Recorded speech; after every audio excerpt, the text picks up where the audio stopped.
¿Quieres tú? O yo, lo que digas.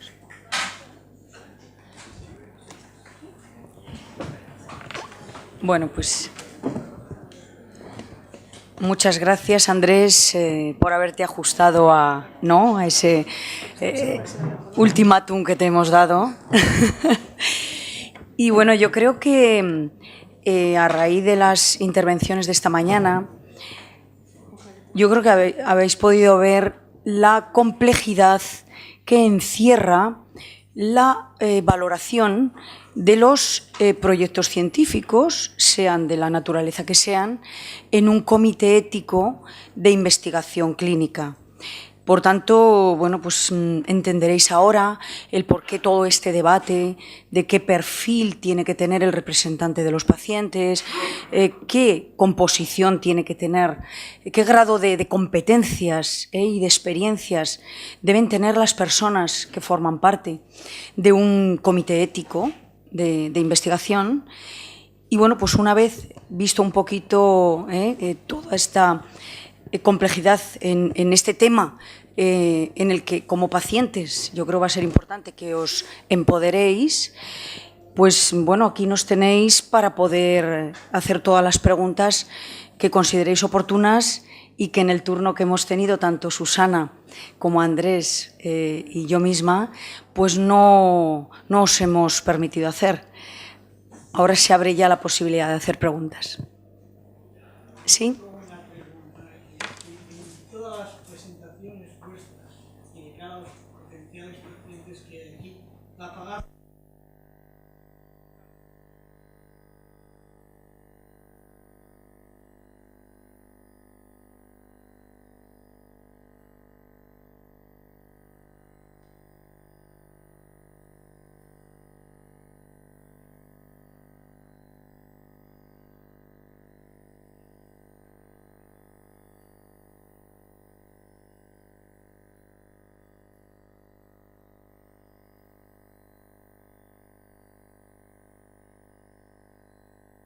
Y ahora podemos clasificar los cánceres de mama entre cosas que antes no se podía hacer. Y estos beneficios son tan importantes como pudieran ser los riesgos que hemos estado discutiendo durante esta noche. Bueno, yo como madre, lo que usted dice, a mí los riesgos me dan igual. Y creo que como yo, muchas madres que, no sé, que queremos ver adelantos, que sabemos ya que la genética ha hecho el paso de curar al ratoncito. ¿Qué tenemos que hacer para que se empiece ya con nuestras niñas? Nosotros no queremos sino eso, nos da igual todo lo que ustedes hablan, nos da exactamente igual, solo queremos ver un futuro. Si nosotros pudiéramos, yo creo que todos los que estamos aquí, dejar hoy en día, la muestrita mía, de mi hija, y que nos dijeran, mira, ahora no, pero dentro de 5 años, con tu muestra, sabremos algo más. Nos iríamos de aquí mucho más felices.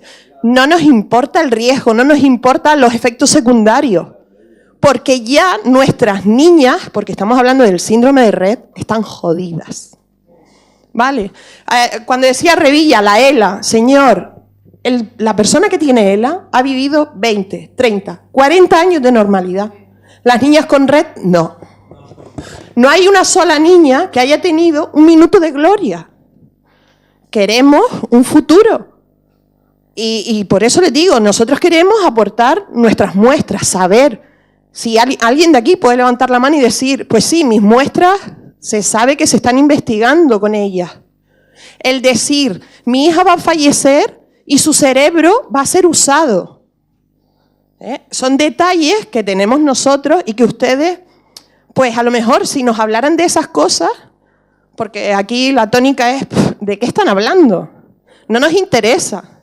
¿Qué podemos hacer nosotros como padres para que el futuro sea un presente? Y no sé.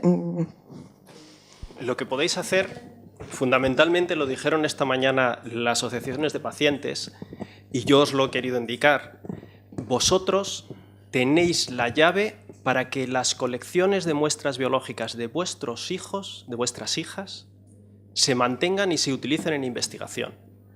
Lo que tenéis que hacer es, a través de las asociaciones de pacientes, colaborar con grupos clínicos y para que esas colecciones estén disponibles para los investigadores. Desde ya, el Banco Nacional de ADN está dispuesto a almacenar esas colecciones. ¿Cuál es el problema siguiente que tenéis, pero que ya se está trabajando en ello? Es que existan proyectos de investigación. Pero para eso tenéis que lograr que, por eso lo quise poner ahí, que los grupos clínicos se involucren. Porque es muy fácil que el paciente quiera ceder sus muestras. Siempre, cualquier paciente va a querer ceder sus muestras. ¿Cuál es el problema que tenemos? Que los médicos quieran realizar un esfuerzo que no está pagado. El problema es que la sanidad pública no les paga a los médicos por recoger datos clínicos para investigación. Si lográis que haya grupos clínicos que quieran colaborar con eso, se puede crear, es lo que existe, eso lo que es un registro de pacientes. Eso es fundamental. Ese registro de pacientes lo tenéis que tener, un registro de pacientes al que se asocien muestras. Y para eso, que también esta mañana me indicaron que se estaba ya consiguiendo, creo que en Cataluña, en el Valle d'Hebron, tiene que haber centros de referencia, centros clínicos de referencia. Mirad, yo trabajo con una enfermedad rara, es neoplásica, o sea, cáncer, mastocitosis, y los grandes avances, ¿cómo se lograron? Creando un centro de referencia, en este caso en Toledo, y creando grupos de investigación que trabajaron sobre colecciones de esos pacientes. También es una enfermedad rara y además la frecuencia es parecida, porque en España hay controlados, creo que son 2.700 pacientes. El punto crítico es eso, lograr que haya centros de referencia, porque un centro de referencia es para tratamiento. Pero si lográis que todos los médicos que tratan a cada una de vuestras hijas tengan a alguien a quien poder consultar, al que poder preguntar algo, la calidad de vida de vuestras hijas va a ser mucho mejor. Y teniendo eso, ese centro de referencia puede organizar eso que es el registro de pacientes. Porque claro, nosotros en el Banco Nacional de ADN tenemos colaboración con sociedades científicas y con asociaciones de pacientes. Pero habitualmente son, quitando esta enfermedad, que claro, es porque nosotros tenemos una relación como investigadores muy cercana al centro de referencia. Pero si no, que nosotros no lo podemos hacer. O sea, nosotros necesitamos que los clínicos se involucren, porque nosotros ponemos todos los fondos para todo el procesamiento, el almacenamiento de las muestras, la cesión a los investigadores. Pero nosotros, primero, no somos expertos en la enfermedad y, segundo, no tenemos acceso a los datos clínicos. Eso, y además en España, el acceso a los datos clínicos solo está permitido para los médicos que tratan a los pacientes. Entonces, ese es el punto crítico, ese es el gran esfuerzo, el gran reto que tenéis que lograr con las asociaciones de pacientes. Que ese registro de pacientes se cree. Y nosotros desde ya, yo antes de la charla se lo comenté a Conchi, desde el Banco Nacional de ADN os apoyamos. O sea, todo lo que es la recogida de las muestras, el almacenamiento, el procesamiento, todo lo hacemos. Y no os va a costar nada. El problema es los datos clínicos, ese registro de pacientes. Eso es difícil, eso requiere un esfuerzo importante. Nosotros en Castilla y León, el Banco Nacional de ADN está en la Universidad de Salamanca, por si no lo sabíais. En Castilla y León, hace mucho tiempo, el problema más grande que hay es lo que os digo, concienciar a los clínicos. Porque hay grupos clínicos que participan siempre y cuando tengan algún beneficio. ¿Y ese beneficio cuál es? Que me pongan en el artículo que saquen. Cuando las muestras se ceden a un biobanco, nosotros no vamos en los artículos. Es un servicio público sin ánimo de lucro. Y ese ánimo de lucro significa que los que estamos en el biobanco tampoco vamos en los artículos. Nosotros las cedemos, las muestras, para un investigador que las pide. Y nosotros no le podemos poner como condición que pongan a fulanito de tal porque cedió 20 muestras. ¿Qué es lo que ocurre? Pues que muchos médicos se vuelven para atrás. No todos, ¿eh? Hay muchos que tienen un altruismo tal que se pueden pasar las tardes trabajando y recogiendo datos para cederlas para cualquiera. Entonces, lo que hay que lograr es que bien las administraciones públicas le reconozcan a los clínicos ese esfuerzo. Porque claro, en la sanidad pública pensar... Déjame que te interrumpa. Sí. El problema viene en que los papás que estamos luchando para sacar todo esto adelante, que la niña viva bien y conseguir que sus terapias se puedan pagar, encima tenemos que estar preocupándonos de que los médicos no nos tomen el pelo, sirvan para el enlace que tú estás diciendo que hay que buscar para que esos datos lleguen clínicamente al banco, cuando yo tengo entendido que mi hija, desde que nos dieron el diagnóstico, viajamos a Sant Joan de Déu y sus datos se cedieron, porque firmamos la autorización, al Banco Europeo de Datos. A ver, yo tengo entendido que los datos de mi hija están. Luego, ¿qué seguimiento hay de eso? Pues no sé nada más.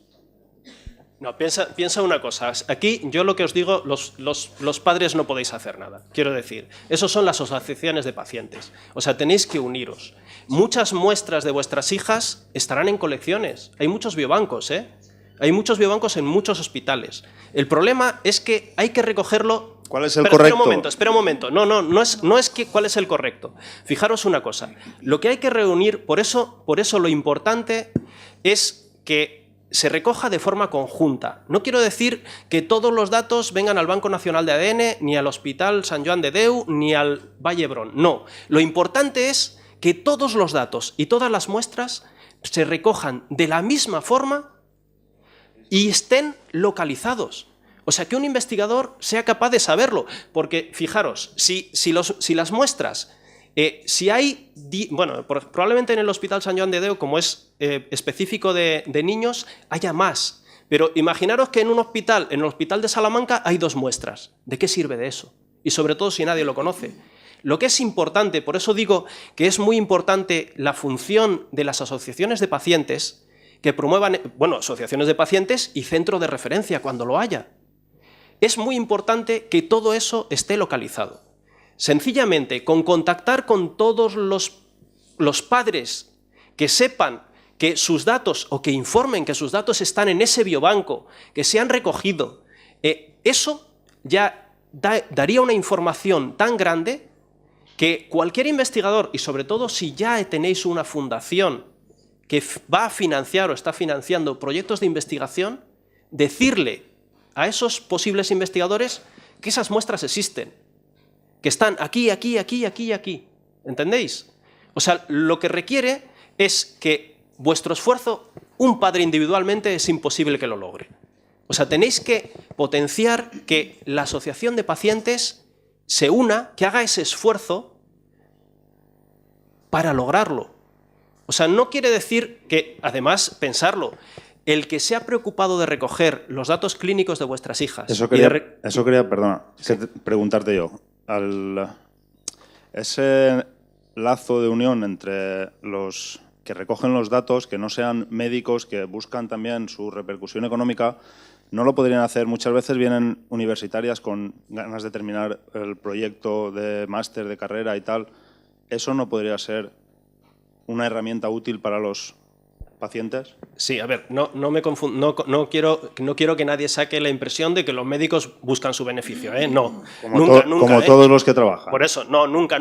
Yo con eso he querido decir que muchas veces no están dispuestos a hacer un esfuerzo suplementario cuando su tiempo para tratar a cada paciente está muy reducido. En la sanidad pública tienen muy poquito tiempo, ¿vale? Me he querido referir a eso. Esperar que termino un momento y continuáis.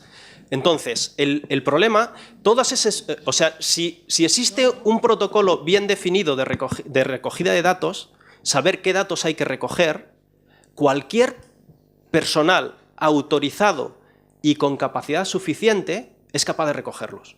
Pero primero necesitamos que el médico autorice y después que tengan una formación. Si son estudiantes de biología, de farmacia, de medicina y saben qué es lo que tienen que recoger de la historia clínica, lo pueden recoger.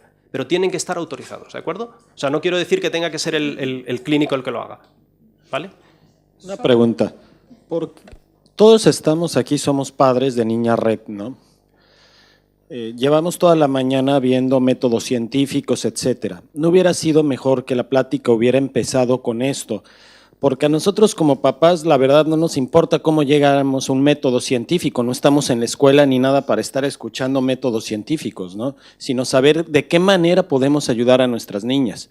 ¿No hubiera sido mejor que nos hubieras dado esta plática desde el principio y tener y que nos dieras qué se puede hacer, qué no se puede hacer, cómo podemos unirnos como padres o asociación? Nosotros venimos de México para este congreso, ¿no? Y venir a escuchar un método científico toda la mañana, la verdad no se me hace ni justo ni para todos los papás que venimos a esperar una respuesta, que nos digan de qué manera podemos apoyar, ¿no? De qué manera se puede juntar todas las muestras, de qué manera podemos apoyar a la investigación como papás, que nos dieran directrices de cómo se puede hacer para poder llegar a cabo una investigación real. ¿Qué se puede hacer? Por ejemplo, los que están en Barcelona, que han ido al Hospital de San Juan de Dios a dejar muestras, y siento que ellos dicen, bueno, yo ya tenía una esperanza de que deje una muestra, ¿no? Y ahora nos dices que esas muestras pues no se han hecho nada. Ahora la siguiente pregunta sería, ¿tú sabes si ya se está haciendo algo sobre el síndrome de Rett aquí en España? Bueno, me gustaría intervenir. Marco, eres Marco, ¿no? Hola, ¿qué tal?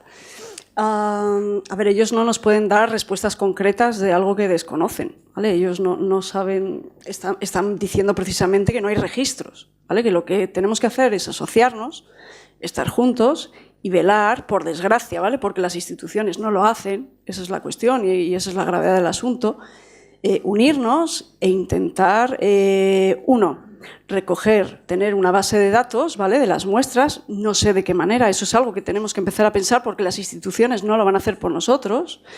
Y dos, convencer de alguna manera también a los clínicos para que se involucren, ¿vale? ¿Para qué? Para un centro de referencia, 1 o 2 o los que hagan falta, que es lo que no tenemos. A Barcelona, cuando estén aquí y hablen, preguntaremos en qué punto están, pero las personas que tenemos aquí ahora con nosotros no nos pueden responder a esas preguntas, ¿vale? El miércoles... Sí, bueno, le voy a pasar... Un segundito, por favor. Le paso la palabra a Susana, que quiere decir algo, y luego atendemos las preguntas. A ver, yo no trato síndrome de Rett, ¿vale? Pero estoy oyendo hablar de los centros de referencia. Lo peor que podéis hacer es la dispersión. Quiero decir, tener en cuenta que la patología es una patología rara, que hay muy pocos casos, que muy pocos clínicos van a tener la oportunidad en su vida laboral como médicos de tener una niña síndrome de Rett. Por lo tanto, la primera cosa que tenéis que procurar hacer es que si tenéis identificados aquellos centros donde el servicio de neurología, básicamente, que trata a vuestras hijas, son servicios que tienen una casuística suficiente, influir de la manera posible desde la asociación o desde la individualidad en que se nombren centros de referencia, que eso es potestativo exclusivamente del Ministerio de Sanidad, que es el organismo que, cumpliendo una serie de requisitos, puede decir ese centro tiene un servicio potente, con experiencia, con casuística, para tratar ese tipo de patología, porque no es frecuente. Y por lo tanto, la posibilidad de que los clínicos, hablado así en general, tengan la experiencia con un síndrome de Rett es muy pequeña. Esa es la realidad. Por lo tanto, se tiene que concentrar en la medida de lo posible y no os interesa la dispersión. Yo el mundo del biobanco lo conozco menos, pero el mundo del ministerio un poquito. Por lo tanto, sí que debe de concentrarse el conocimiento en aquellos clínicos que cuando sean nombrados unidades de referencia a nivel nacional y que por lo tanto van a tener la responsabilidad de aceptar y tratar cualquier niña de cualquier esquina de España, tengan primero conocimiento y van a estar súper involucrados y súper receptivos a avanzar en las líneas de investigación que toquen. Pero no podemos exigir eso en todos los servicios y en todos los hospitales, porque la posibilidad de que eso ocurra es muy pequeña, muy pequeña. Yo he estado trabajando en un hospital grande en Madrid y no ha habido un síndrome de Rett, ¿vale? Por lo tanto, si habéis hablado de San Juan de Dios, yo no sé los centros, San Juan de Dios u otros centros, donde efectivamente hay casuística, esos son los que tienen más probabilidades de ser nombrados centros de referencia a nivel nacional por parte del Ministerio. Eso es lo que tenéis que hacer, concentrar la asociación, buscar que eso se produzca y desde luego desde ahí os aseguro que siempre desde las unidades de referencia la posibilidad de investigar y de avanzar en esa dinámica es muchísimo mayor. Pero no podemos pretender que todo es todo, no es posible.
se está planteando esta mañana, planteaba Yolanda, es decir, vamos a dar un paso y vamos los padres a implicarnos en un tema que nos interesa. Está bien que los hospitales investiguen, y lo que tienen que hacerlo, pero nos gustaría tener más información de vuelta, y nos gustaría también decidir sobre qué puede ser interesante, ¿no? O a qué nos puede convenir más o no que se vaya haciendo. Quiero hacer un inciso, y aquí está un señor que es Tomás Bertrand, que representa a Europea. En el proyecto Eurored, si no me acuerdo mal, se recogieron, creo que fue casi 2 millones de euros de hace unos cuantos años, y entonces se generó una base de datos europea que cogía a todas las niñas red que había hasta el momento de todos los países europeos. Fue un trabajo duro. El problema fue que esta base existe, se pone dinero para mantenerla, pero el problema es que justamente hay que poner capital para que eso se pueda mantener, ¿vale? Porque no es un tema que, como bien decía, que surja automáticamente de las administraciones, no lo es. Entonces, ¿qué ocurre? Pues la base pues, se va manteniendo, ¿vale? Es decir, de bases hay las, y no os llevéis la idea de que esto es un desastre, ¿no? O sea, nos puede gustar más o menos, nos gustaría que todos tener más resultados ya, que lo tenemos, pero lo que no se puede decir es que no se estén haciendo cosas. Un tema más que ha salido, este país va tarde en un tema, que son los CESURES, los centros de unidad de referencia, por temas presupuestarios y otras cosas, hay que decirlo claro, ¿vale? Entonces, sí que hace falta, y estoy de acuerdo con él, que el día que tengamos un hospital que sea un referente y que sepan desde Calahorra o desde Cádiz o desde donde sea, que hay un señor allá, un equipo, que es San Fulanito, que en un momento determinado nos puede atender a mí como médico no sé dónde, ganaremos todos en muchas cosas y no tenemos por qué tener costes innecesarios. A nivel autonómico, sí que hay que decir, ya sabéis que esta vista es de complejidad, se ha creado el centro experto, que es San Juan de Dios. En la fase infantil es el hospital que acumula más experiencia y más gente dedicada a tanto investigación como tratamiento clínico del síndrome de Rett, y se está postulando para la etapa adulta, lo que sería, tenemos Taulí, y el Valle de Brón. Ya son centros de referencia dentro de Cataluña, para todo el ámbito catalán. Claro, hay que tener en cuenta que mientras había ese lapsus, que el Ministerio aún no ha tomado decisión en los centros expertos, Cataluña se ha adelantado y ha montado esos centros expertos porque ya hay gente preparada en esos sitios y en el cual tienen un abanico de personas red. ¿Qué se está haciendo más? Se está haciendo una base de datos clínica de todas las niñas red. Dentro de poco, cualquier médico de la xarxa de catalana podrá ver cualquier expediente de niñas red y podrá estar informado de cómo tiene que actuar sobre esa niña red. Eso es lo que se está trabajando en estos momentos en Cataluña. Lo digo porque estoy dentro de un grupo de trabajo de allí. Lo que tenía que hacerse es extenderse por el Estado. Al final, en definitiva, digo, esto, que fue el proyecto CESUR, que se frenó en seco, era tener un centro, fuera que sea, fuera de San Juan de Dios, o el que sea, pero que sea a nivel estatal. Y entonces, eso se ha quedado frenado a nivel ministerial. Perdona, esto es lo que se ha hecho, pero es que antes ya se había hecho. Es decir, la doctora Pineda hizo el primer estudio epidemiológico a nivel español, que fue el segundo después del Janko en Estados Unidos, que hizo el primero en el año 80 y pico.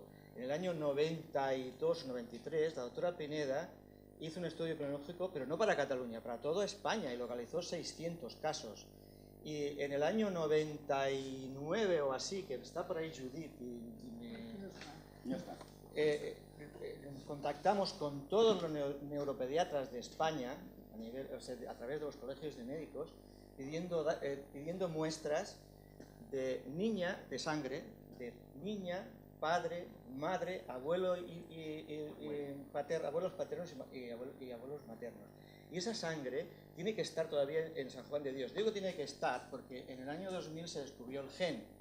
Y yo sé que la doctora Pineda, incluso niñas que habían muerto, fue llamando a familia por familia, como ya existía el gen y tal como se iban identificando la mutación, para ver si tenían, para hacer el diagnóstico de si eran portadoras las hermanas, para ver si podían tener descendencia con síndrome de Rett. a mí me consta que en el IDIVEL tienen células sí, inmortalizadas y líneas de no sé qué de mi hija. Y en me da lo mismo lo que hagan con ella y como, como decía la madre de allí, me da lo mismo. Me parece muy bien que exista todo esto. Pero quiero decir, primero que se están haciendo muchas cosas, que se han hecho más, y si no hacen más es porque no tienen más dinero. Es decir, las asociaciones, la catalana y la antes valenciana y ahora española, aunque ahora hay este fondo y tal, en los últimos 20 años, cada año hemos ido haciendo nuestra modesta contribución. Mañana o pasado viene el doctor Esteller, que es el primer espada de la investigación en España, líder en la epigenética. Es que le podría hacer las preguntas de lo que ha hecho, porque ha hecho multitud de estudios. Incluso ha hecho estudios con fármacos. Por ejemplo, ha hecho uno con todos los dopaminérgicos, un cóctel Lo que pasa es que cuando no dan resultado, ahí sí que es donde pecan. Es decir, eso de que cuando no dan resultado lo publican y eso de que todos comparten con todos, ahí ese sí que es la espinita que tenemos clavada.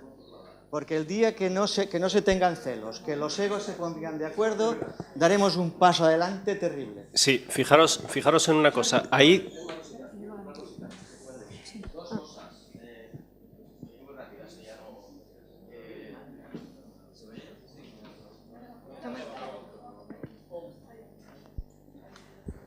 Andrés fue el primer presidente y que creó la Asociación Catalana del Síndrome de Rett. Lo digo porque ha tenido muchos años también de batallas para que colaboró también en su día para que más o menos tuviéramos una estructura hoy en día, ¿no?, que tenemos hoy.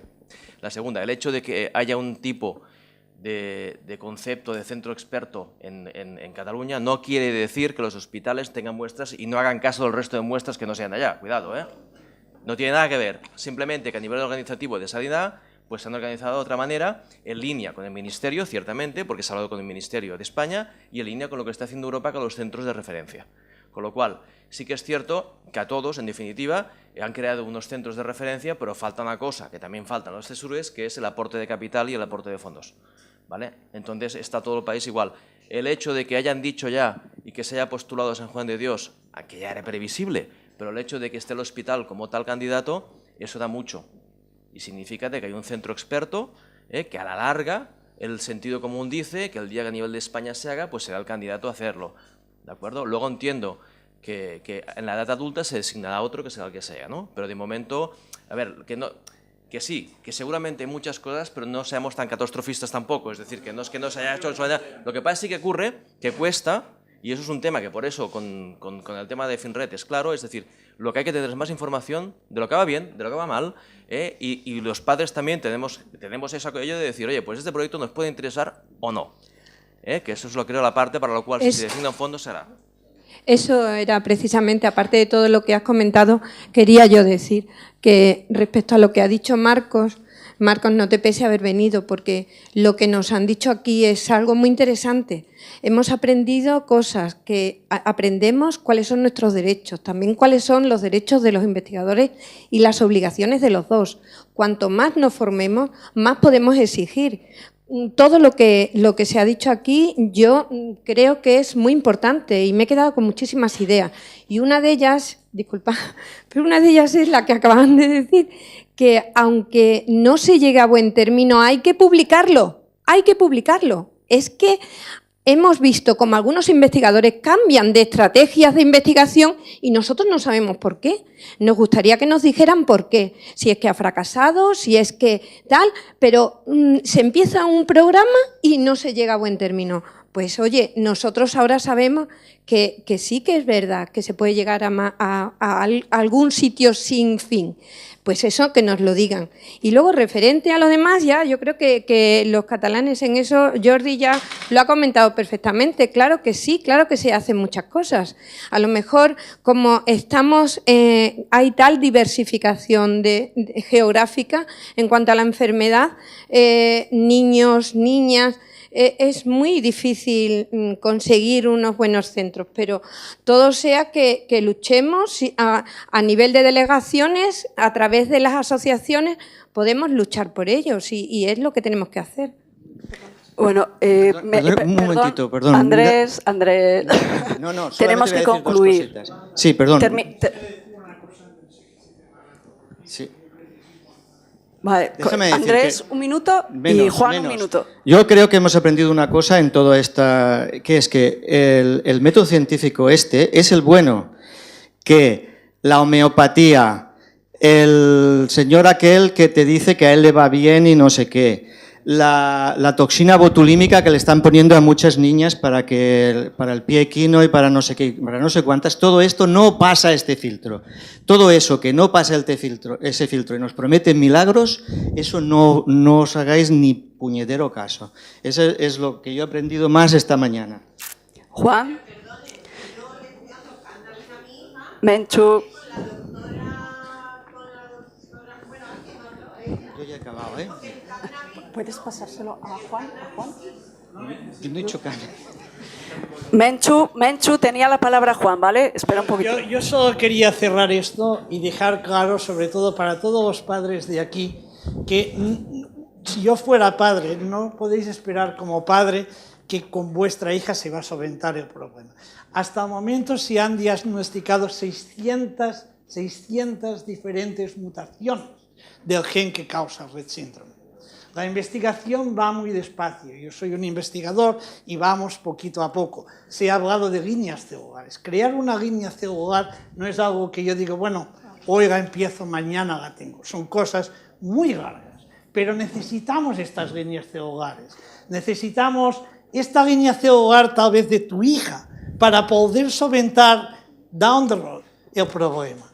Y entonces los padres tenéis el poder. Los padres tenéis el poder de ir a San Juan de Dios o a donde os parezca y decir, yo quiero que mi niña tenga unos números de, qué sé yo, de mililitros de sangre que sean conjugados. A nosotros nos son muy útiles a la hora de generar estas líneas celulares. Y evidentemente son 600 mutaciones.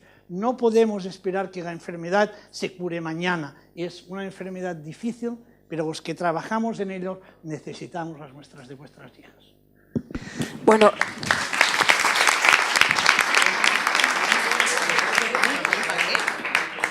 Bueno, agradecer hoy aquí a Concepción, a Andrés y a Susana, y bueno, pues encantados de haberos recibido y seguro hemos aprendido mucho. Concluyo muy rápidamente comentando eso. Los padres tenemos mucha prisa, yo también la tengo, yo tengo una hija con síndrome de Rett, igual que la mayoría de las personas que estamos aquí.